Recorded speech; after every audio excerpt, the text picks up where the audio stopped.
এটা কি জানেন? চেনেন সবাই? এটা কিন্তু সিদ্ধ আলু। আমি আজকে এই সিদ্ধ আলু দিয়ে এটা তৈরি করেছি। এটা হচ্ছে সিদ্ধ আলুকে আমি চটকিয়ে গুঁড়া দুধ দিয়ে একটু পানি দিয়ে লবণ দিয়ে মিশিয়ে আমি সকালবেলা খাবো এটা।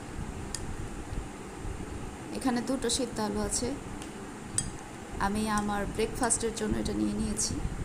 আর এ হচ্ছে সিদ্ধ ডিম, এ হচ্ছে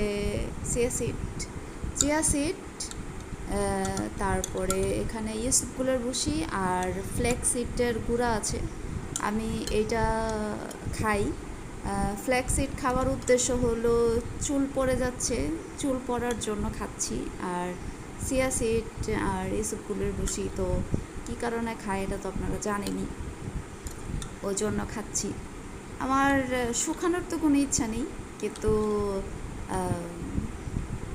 হাড়ের জন্য ভালো, শরীরের জন্য অনেক উপকারী, এই জন্য খাই আর কি। তো এই হচ্ছে আমার সকালের ব্রেকফাস্ট।